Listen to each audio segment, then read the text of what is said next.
एक गांव में एक डाकिया समय समय पर पत्र वितरित करने आया करता था। डाकिया की उम्र 50 साल होगी। एक दिन एक घर के सामने खड़े होकर बोला, डाक बाबू।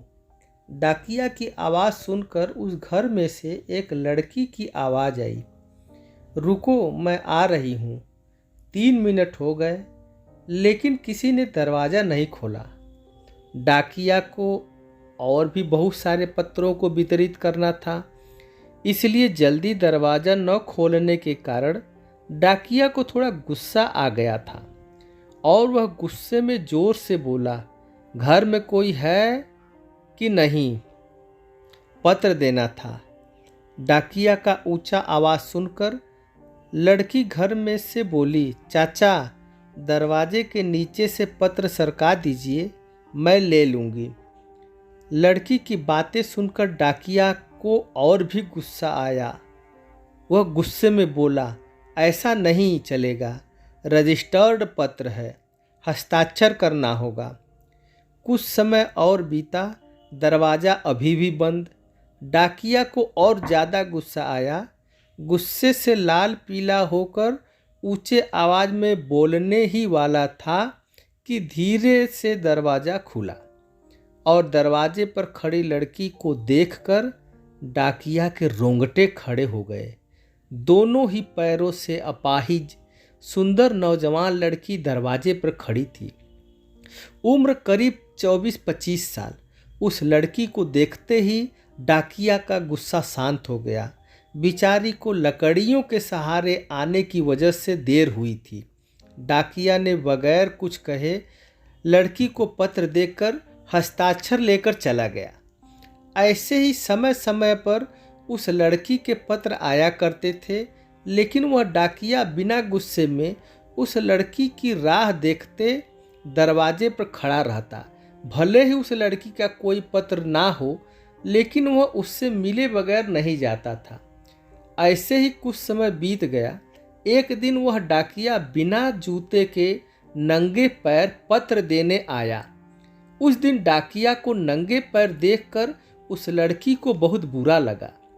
उस लड़की को पत्र देकर वह चला गया, लेकिन लड़की उसके नंगे पैर को देखती रही। जमीन पर उसके पैरों के निशान दिखाई दे रहे थे।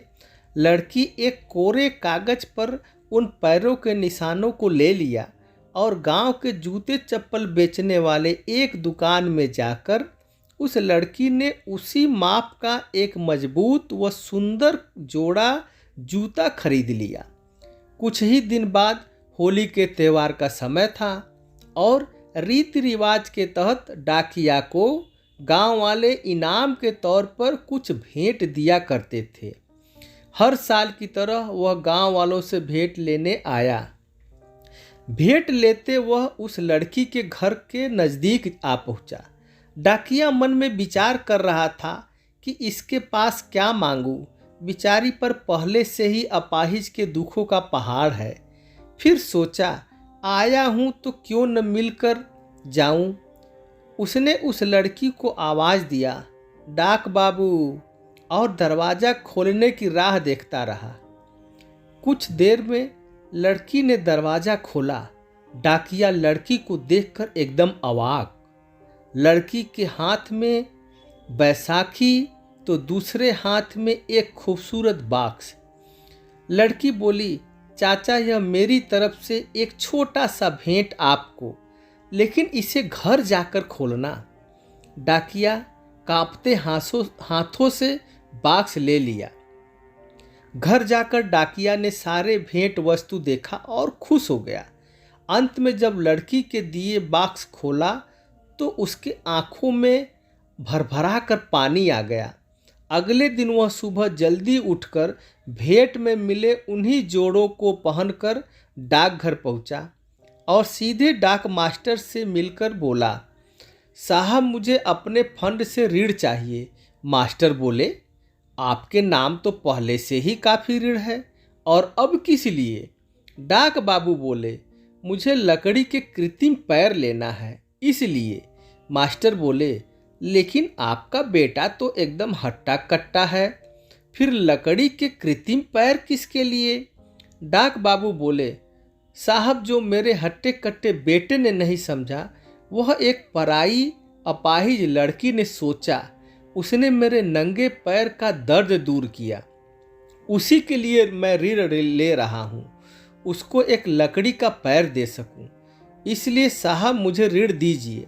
डाक बाबू के मुंह से ये शब्द सुनने के बाद मास्टर समेत वहाँ के सभी कर्मचारी एकदम शांत हो गए। कुछ समय तक किसी के मुंह से एक लफ्ज भी बाहर नहीं निकला। ऋण लेकर डाकिया ने लकड़ी का एक कृत्रिम पैर लिया। दूसरे दिन डाकिया गांव में अपाहिज लड़की के घर के सामने खड़े होकर बोला, डाक बाबू, और दरवाज़ा खोलने की राह देखता खड़ा रहा। कुछ देर में लड़की ने दरवाज़ा खोला। डाकिया के हाथ में लकड़ी का पैर देखकर लड़की एकदम भावुक हो गई। डाकिये ने कृत्रिम पैर उसकी ओर बढ़ा दिए। दोनों के आंख में आंसुओं की धारा बह निकली। धन्यवाद।